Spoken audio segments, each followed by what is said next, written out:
फायदा उठाएं।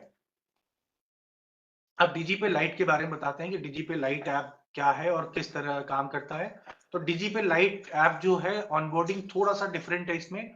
जैसा कि आप डीजीपे में अपने आप को इंस्टॉल करने के बाद आप रजिस्टर करते हैं और आपका जो डिजिटल सेवा पोर्टल पे क्रेडेंशियल पड़े हुए हैं, वहां से वो अपने आप फेच करके हो जाता है। पर डीजीपे लाइट थोड़ा डिफरेंट है। डीजीपे लाइट में आपका डिजिटल सेवा पोर्टल का कोई इंफॉर्मेशन हम फेच नहीं करते। आपको सारी इंफॉर्मेशन खुद डालनी पड़ती है। रियल टाइम पे हम वो सारी चीजें वेरीफाई करते हैं एज पर गाइडलाइन, बीसी ऑनबोर्डिंग गाइडलाइन। वो वेरीफाई करके हम लोग आपको बैकएंड से एक्टिवेट कर सकते हैं और उसके बाद आप ट्रांजैक्शन कर सकते हैं। जो सर्विसेज डीजीपे लाइट में, उसके बारे में बता दें। आधार, एईपीएस की सारी सर्विसेज एक्सेप्ट डिपॉजिट है। डिपॉजिट भी हम लोग काम कर रहे हैं, जल्द ही उसमें डिपॉजिट की सर्विस भी एक्टिवेट हो जाएगी। आधार टू आधार ट्रांसफर स्टार्ट हो जाएगा और आधार पे स्टार्ट हो जाएगा। डीएमटी है। डीएमटी काफी अच्छा फीडबैक हमें वीएलिज से मिला, जिन वीएलिज ने यूज किया है। और जो एक्सपीरियंस है वो काफी इंकरेजिंग है जो वीएलिज का जो हमें मिल रहा है। तो आप सभी लोग डीएमटी को यूज करें। इससे जो भी मल्टीपल सर्विसेज हैं, तो जितनी सर्विसेज आप डीजीपे करेंगे उसमें आपका कैश मैनेजमेंट ठीक होगा और इसमें आपको फायदा होगा। डीजीपे का आपको पता है, डीएमटी का उसका आपको कमीशन भी ज्यादा मिलता है, तो उससे आपकी इनकम भी बढ़ती है। माइक्रो एटीएम सर्विस भी डीजीपे लाइट पे है। इसका भी काफी अच्छा रिस्पांस मिला हमें वेली से कि जिन्होंने माइक्रो एटीएम डीजीपे लाइट पे किया है उनका काफी स्मूथ चल रहा है। तो आप भी जिन्होंने माइक्रो एटीएम लिया है, डीजीपे पे एक्टिवेट कर लिया है, डीजीपे लाइट पे भी एक्टिवेट कर लें। अगर डीजीपे में कोई परेशानी आए तो डीजीपे लाइट में कर लें। डीजीपे लाइट में अगर कोई परेशानी आती है तो डीजीपे में कर लें, काम आप उससे कर सकते हैं। सो ये जो सुविधा है ये भी अपने दोनों ऐप पे स्टार्ट कर लीजिए।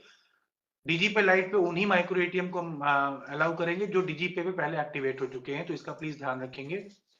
मिनी स्टेटमेंट सर्विस जो डीजीपे में है, डीजीपे लाइट में भी है। बैलेंस इंक्वायरी है और यूपीआई भी हमने स्टार्ट कर दिया है डीजीपे लाइट पे। आप यूपीआई के थ्रू अपने सर्विसेज जो आप डिलीवर करते हैं कस्टमर को, प्रोडक्ट भी डिलीवर करते हैं। आप अगर कोई यूपीआई के थ्रू पेमेंट करना चाहता है तो डीजीपे लाइट ऐप में वो भी सुविधा है, आप पेमेंट एक्सेप्ट कर सकते हैं। जो नई सर्विसेज आने वाली हैं डीजीपे लाइट में है वो आधार पे और कैश डिपॉजिट।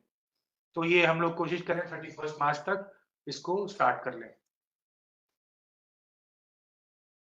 डीजीपे लाइट में जैसा कि आप डीजीपे में जब आप ऑथेंटिकेशन करते हैं तो आपको बायोमेट्रिक ऑथेंटिकेशन करना पड़ता है। डीजीपे लाइट में हमने कुछ ऐसा प्रोविजन किया है कि dual authentication, two factor authentication जो गाइडलाइन है, अगर आप लॉग इन आप पिन से कर सकते हैं ओटीपी से। और जो टू फैक्टर ऑथेंटिकेशन जो गाइडलाइन है, जब आप एईपीएस करने जाते हैं तो बायोमेट्रिक ऑथेंटिकेशन करके आप एईपीएस ट्रांजैक्शन कर सकते हैं। तो हम लोग कंप्लायंस भी कर दिया। पर अगर एईपीएस नहीं कर रहे हैं, आप डीएमटी और कार्ड ट्रांजैक्शन करते हैं, तो उसके लिए आपको बायोमेट्रिक ऑथेंटिकेशन करने की जरूरत नहीं पड़ेगी।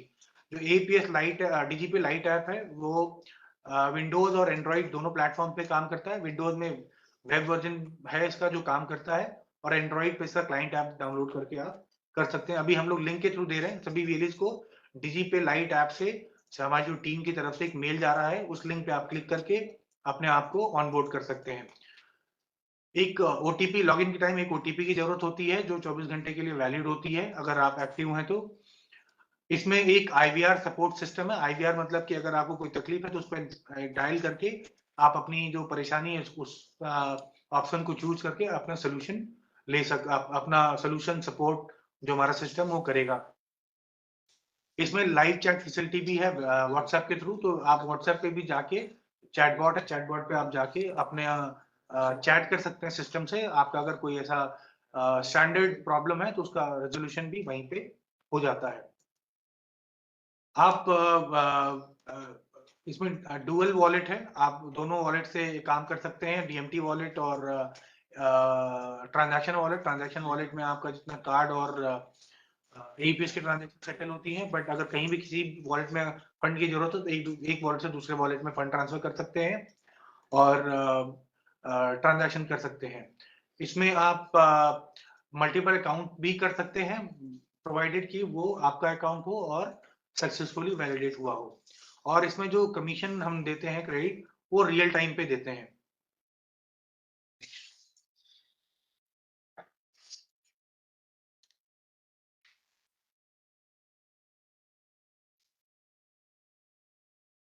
तो डिजी पे लाइट कैसे स्टार्ट कर सकते हैं, इसके लिए हमारे कलीग हैं विनय, वो आपको ऑनबोर्डिंग प्रोसेस बताएंगे, किस तरह डिजी पे लाइट ऐप पे ऑनबोर्ड होना है और कैसे काम करना है। ठीक है, यहाँ से नहीं आ पाएगा। डिजिटल लाइट ऑनबोर्डिंग हमने बहुत एक सिंपल प्रोसेस बनाया है कि इसमें हम जो डिटेल्स ले रहे हैं वीएलई से, तो जो बेसिक डिटेल्स लेते हैं हम उसका एक उसका यूजर नेम लेते हैं, उसका मोबाइल नंबर लेते हैं, ईमेल आईडी, शॉप का नाम और आपकी स्टेट। ये 4 डेटा आप अपने यहाँ अपने डिस्ट्रिक्ट टीम में जो आपके डिस्ट्रिक्ट मैनेजर हैं और जो आपके स्पोक है वहाँ पर डीजीपे के, आप उनके साथ शेयर कर सकते हैं। जब आप डेटा उनको शेयर कर देंगे तो वो 2 या 3 दिन में आपकी एक यूजर क्रेडेंशियल आपका बन जाता है डीजीपी लाइट का, और वो आपके पास मेल के थ्रू और मैसेज के थ्रू आपके पास आ जाएगा आपका क्रेडेंशियल, आपकी लॉगिन आईडी पासवर्ड आ जाएगा और आपको लॉगिन डिटेल्स भी उसमें मेंशन होगी। अभी बहुत से लोग लॉगिन डिटेल्स मांग रहे हैं कि लॉगिन कैसे करना है डीजीपी लाइट के ऊपर। तो आपके पास जो मैसेज आया है डीजीपी लाइट टीम की तरफ से, आप उस मैसेज या ईमेल को देखेंगे तो उसमें लॉगिन डिटेल्स पहले से दी हुई है। आप वहां पर जाकर आप क्लिक करेंगे तो आप रिडायरेक्ट हो जाएंगे सीधा लॉगिन पोर्टल पे।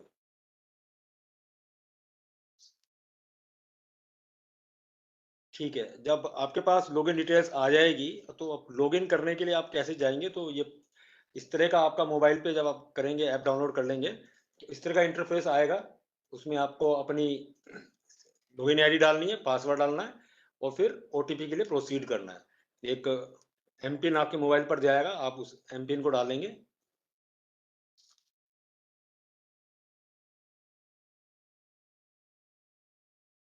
ठीक है, अब जब आप लॉगिन कर लेंगे तो इस तरह की एक ऐप खुल जाएगी आपकी। उसमें आपको केवाईसी करना होगा। सबसे पहले आपको केवाईसी करना होगा। अभी बहुत से हमारे यूजर्स हैं जिन सबकी क्रेडेंशियल बन चुके हैं पर उन्होंने अभी तक केवाईसी नहीं करी है। और आपको बता दें, जब तक आप केवाईसी नहीं करेंगे आप कोई भी सर्विस नहीं कर पाएंगे।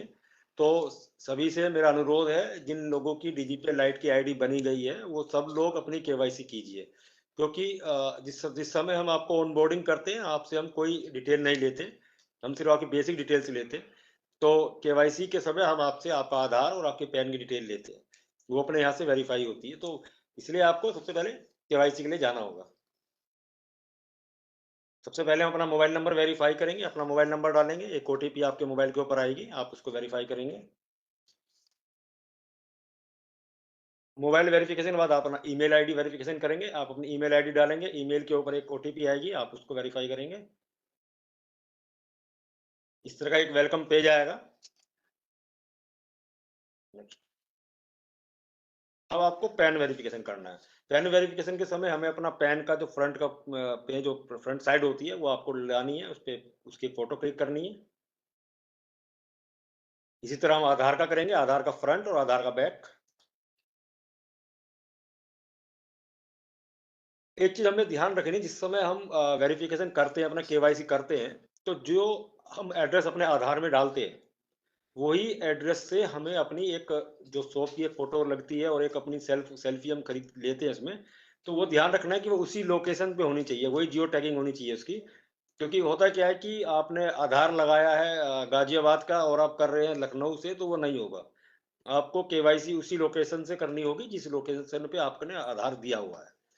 तो एक लाइव फोटो लेंगे, फिर अपनी शॉप की एक फोटो डालेंगे। तो जिस तरह शॉप की फोटो डालेंगे तो ये हमें ध्यान रखना है हम उसी लोकेशन से करें। दूसरा, बहुत से लोगों को इसमें दिक्कत आती है कि हम नहीं का फोटो नहीं ले पा रहे। तो आपको ये ध्यान रखना कि इस समय हम मोबाइल से केवाईसी करें। ध्यान रखें मोबाइल से ही करें, क्योंकि सिस्टम से करेंगे तो सिस्टम से आपको केवाईसी करने में दिक्कत होगी, क्योंकि अब फोटो जो आप शॉप की फोटो लेंगे तो सिस्टम आप नहीं भाड़े जा पाएंगे, लैपटॉप से भी करने में बहुत दिक्कत होती है। तो हम सभी अपने यूजर्स को भी यही बोलते हैं कि जिस समय केवाईसी करें तो केवाईसी एक बार मोबाइल से कर लें, क्योंकि आपको दुकान की फोटो खींचने में आसानी होगी और अपनी सेल्फी लेने में भी आसानी होगी। कुछ बेसिक डिटेल्स होती है इसमें जो आप डाल देंगे, और उसके बाद जब आपकी केवाईसी हो जाएगी तो हमारी बैक एंड से टीम उसको वेरिफिकेशन कर देती है।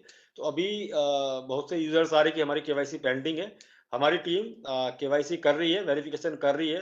फाइनेंशियल ट्रांजेक्शन्स करते हैं लोग, तो इसलिए उसको हम थोड़ा समय लगता है उसको करने में। तो थोड़ा आप वेट कीजिए, 2 दिन में 3 दिन में केवाईसी सबकी हो जाती है। तो इस तरह का पोर्टल आपका खुल जाता है जब आप केवाईसी कंप्लीट हो जाएगी। तो अभी इसमें सर्विसेज आप देखेंगे तो सर्विसेज के अंदर AEPS, micro ATM, domestic money transfer, ये सब सर्विसेज आपकी आ जाएंगी। तो डीएमटी के बारे में हम थोड़ा बता दें, डोमेस्टिक मनी ट्रांसफर हम इसमें कैसे करते हैं। तो इस तरह का एक आपका पेज खुल के आएगा, तो आप डोमेस्टिक मनी ट्रांसफर के ऊपर क्लिक करेंगे। ठीक है, अब हमको जैसे हमें मनी ट्रांसफर करना है, तो सबसे पहले हमें उसमें अपना सेंडर की डिटेल डालनी होगी, उसका मोबाइल नंबर डालेंगे, कॉन्टैक्ट डिटेल नाम डालेंगे,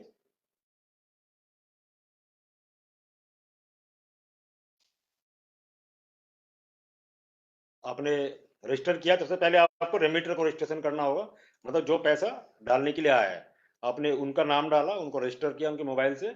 उसके बाद आप बेनिफिशियरी ऐड करेंगे जिसको हम पैसा भेज रहे हैं।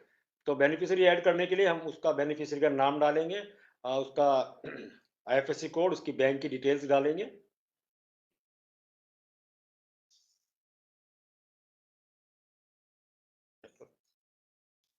ये सब डिटेल डालने के बाद इसमें एक ऑप्शन होता है, आपको बेनिफिशियरी अगर आपको चेक करना है, वेरीफाई करना है कि ये बेनिफिशियरी जो मैंने डाला है वो मोबाइल नंबर, वो उसकी बैंक डिटेल सही है या गलत है, तो इसमें बेनिफिशियरी चेक करने का भी ऑप्शन होता है, वेरीफाई करने का।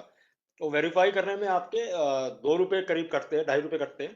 तो इस समय आप वेरीफाई करना, अगर आप पूछ लेंगे उससे कस्टमर से कि आप वेरीफाई करना या नहीं करवाना चाहते हैं, तो सेफर ऑप्शन के लिए आप पहले उसको वेरीफाई कर दीजिए, उसमें 1-2 रुपये ही कटता है। तो वो वेरीफाई हो जाता है कि हाँ यही बैंक डिटेल्स है जो उन्होंने डाली है। बैक करो, एक बार बैक करो। अच्छा, इसके अंदर एक सबसे अच्छी बात ये है कि जिस समय आप हम पैसा भेजते हैं डोमेस्टिक मनी ट्रांसफर में, तो हम 75,000 तक, अप टू 75,000 तक रुपीज एक मोबाइल नंबर से भेज सकते हैं एक मंथ में। और इसमें हम हमारे पास ऑप्शन है कि आईएमपीएस के थ्रू भेज रहे हैं या एनईएफटी के थ्रू भेज रहे हैं। तो जिस तरह इसमें लिमिट आ रही है, अवेलेबल लिमिट, मतलब अभी 50,000 रुपये तक वो भेज सकते हैं, मतलब वो 25,000 की लिमिट अपनी कंज्यूम कर चुके हैं। तो उस तरह की उसकी लिमिट भी इसके अंदर उसकी दिखती रहती है, कितनी लिमिट है कितनी लिमिट नहीं है। बेनिफिशियरी डिटेल आपने डाली, कंफर्मेशन के लिए आपके पास आएगा, कंफर्म की करेंगे आप, ये आपका सक्सेस का आ गया है मैसेज। तो बहुत सिंपल प्रोसेस है इसके अंदर। अभी तक हमें एक लगभग 7-8 महीने हो गए करते करते, 1 साल से भी ज़्यादा हो गया वैसे तो। हमारे पास जो चांसेस है डिक्लाइन के, जो केसेस है बहुत कम है, मिनिमम केसेस आते हैं डिक्लाइन के। डूज एंड डोंट के बारे में बात करें डोमेस्टिक मनी ट्रांसफर में, तो हमें सबसे पहले यही ध्यान रखना है कि इस समय हम बेनिफिशियरी डिटेल डाल रहे हैं वो करेक्ट डिटेल डालें। और सबसे बेस्ट मैंने आपको बताया कि जब आप डिटेल डालें तो एक बार उसको वेरीफाई करवा लें। वेरीफाई में 2 या 3 रुपए लगते हैं, तो वो वन टाइम होता है। एक बार आपका बेनिफिशियरी आपने वेरीफाई कर लिया है तो वो हमेशा के लिए वेरीफाई रहेगा। जितनी बार भी कस्टमर आएगा और वो पर्टिकुलर बेनिफिशियरी का नंबर डालेगा तो वो वेरीफाइड ही आएगा उसमें।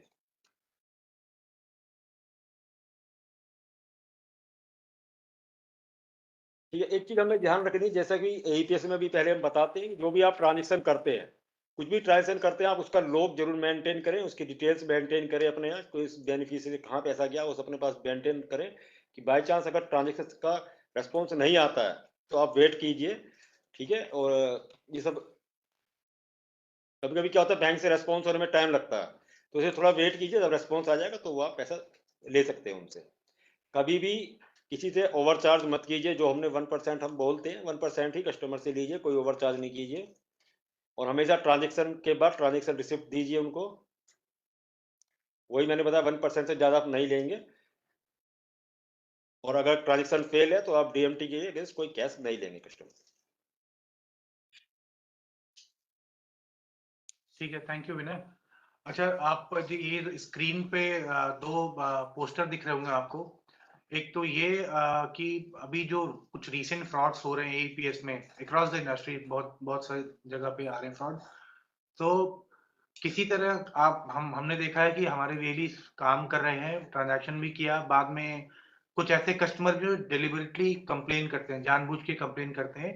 उन्हें सिस्टम में उनको लगता है कंप्लेन किया और किसी ने एक्सेप्ट नहीं किया, किसी ने इंक्वायरी नहीं करी तो एक्सेप्ट हो जाता है और उनको पैसे मिल जाते हैं। तो ऐसे लोगों पे कार्रवाई चल रही है, उनको हम पकड़ रहे हैं। बाकी बैंक्स भी हैं, रेगुलेटर भी है, वो देख रहा है कैसे कौन से ऐसे लोग हैं। पर इससे बचने का बहुत आसान तरीका है, हम लोग बार-बार मैसेजिंग करी है।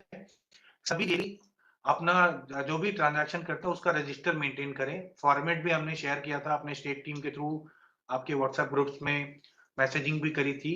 तो इसमें सभी लोग ये प्रैक्टिस शुरू कर दें, अपना रजिस्टर मेंटेन करें, कस्टमर से सिग्नेचर लें और उनको बोलें कि ये फॉर्मेट है, उनको बोलें कि अ, सारी डिटेल उसमें रखें और कुछ ऐसा जो डिस्प्यूट का केस आता है उसमें सिग्नेचर लें, उनका थंब लें, जो भी आपके पास है और अगर कोई डिस्प्यूट आपके पास जाता है तो वो रिप्रेजेंट करें। उससे हम लोग आपका जो डिस्प्यूट आया है आपके नाम पे कि आपके हमारे बीसी ने या हमारे वीएलई ने कैश नहीं दिया ट्रांजैक्शन के बाद, हम उसको डिफेंड कर सकते हैं, हमारे पास एक प्रूफ होगा और वो काफ़ी हेल्पफुल हम हमारे लिए और आपके लिए दोनों के लिए रहेगा। एक फॉर्मेट है और जिन जिन कस्टमर की जो भी हमें एडवाइस मिली है एनपीसीआई साइड से कि कस्टमर की आईडी जरूर रखें, मास्क आईडी कि कितने ट्रांजैक्शन किया, उसकी डिटेल रखें सो दैट अगर फ्यूचर में कोई डिस्प्यूट रेज करता है कोई कस्टमर तो हम उसको इजीली ट्रैक कर पाए, उनका डिटेल, उनका फोन नंबर भी चेक कर लें। दूसरी रिक्वेस्ट ये है कि जब एईपीएस ट्रांजैक्शन करते हैं तो कस्टमर को कहें कि फिजिकल आधार लेके आए कस्टमर। आप फिजिकल आधार पे उनकी फोटो जरूर मैच कराएं कस्टमर को वेरीफाई करने के लिए और ट्रांजैक्शन करें। अभी जो देखा गया है कि बहुत सारे लोग आते हैं, आधार नंबर बता देते हैं और ट्रांजैक्शन कर ले जाते हैं। वो फोर्ज्ड आधार है, कहीं न कहीं कुछ न कुछ प्रॉब्लम हुई इसी सिस्टम में, किसी गलत तरीके से किसी का आधार बना है और अब वो लोग जाके फ्रॉड कर रहे हैं। उसमें हमारे वेरीज का भी काफ़ी नुकसान हुआ। उनके सेंटर पे आए, ट्रांजैक्शन किया उन्होंने और अपना कोई एक्चुअल आइडेंटिटी प्रूफ दिखाया नहीं। तो आप सभी से रिक्वेस्ट है कि फिजिकल आईडी प्रूफ जरूर देखें कस्टमर का। अगर आधार से ट्रांजैक्शन कर रहे हैं तो आप फिजिकल आधार बोलिए कि कस्टमर जरूर लेके आए ताकि आप वेरीफाई कर लें कि सही कस्टमर है और जिस कस्टमर का ट्रांजैक्शन कर रहे हैं वो खुद वो कस्टमर आया हुआ है। दूसरा, जब फिंगरप्रिंट ऑथेंटिकेशन करते हैं तो ध्यान रखें कहीं फिंगरप्रिंट पे किसी ने कुछ अटैच तो नहीं कर रखा है। बहुत जगह ऐसा होता है कि बहुत तरीके से फ्रॉड होते हैं। आप काफ़ी जो वीएलई बहुत टाइम से काम करते हैं समझते होंगे। तो ज़रूर ध्यान रखें कि कोई भी कस्टमर ऐसा आता है, उसकी फिंगर आप चेक कर लें, सैनिटाइज़ कर लें, साफ-सुथरा अपनी मशीन है उसका हाथ साफ करा के तब ट्रांज़ैक्शन करें और अपने आप को ऐसे फ्रॉडलेंट जो लोग हैं अभी मार्केट में, जिन्होंने अभी क्योंकि उनकी वजह से बहुत फ्रॉड बढ़े सिस्टम में, उनसे आप बच सकें। ये जो फॉर्मेट देख रहे हैं, ट्रांजैक्शन सीरियल नंबर आप देखिए, ट्रांजैक्शन डेट, आरआरएन नंबर हर ट्रांजैक्शन पर जो जनरेटर है वो रखें, अमाउंट कितने का था, आप मास्क आधार रखें या एटीएम का मास्क वो रखें, लास्ट के 4 डिजिट मास्क करके रखें। कस्टमर का मोबाइल नंबर जरूर रख लें ताकि अगर कुछ प्रॉब्लम होती है तो कस्टमर को कांटेक्ट किया जा सके और उसका नाम लिखवा के उसे सिग्नेचर जरूर करा लें कि उसको कैश मिल गया है। तो ये प्रैक्टिस सबको फॉलो करनी है। आगे से जो भी हमारे पास फ्रॉडलेंट कंप्लेंट्स आती हैं या चार्जबैक्स आते हैं, इसके लिए ये डिटेल हम आपसे ज़रूर माँगेंगे। तो इसके लिए हमेशा आप रखें, आप अपनी भी सहायता करेंगे, हमारी भी सहायता करेंगे डिस्प्यूट हैंडल करने में। सो ये सबसे सभी हमारे वीएलई भाई-बहनों से रिक्वेस्ट है कि ये प्रैक्टिस आज से ही शुरू कर दें अगर नहीं किया है तो।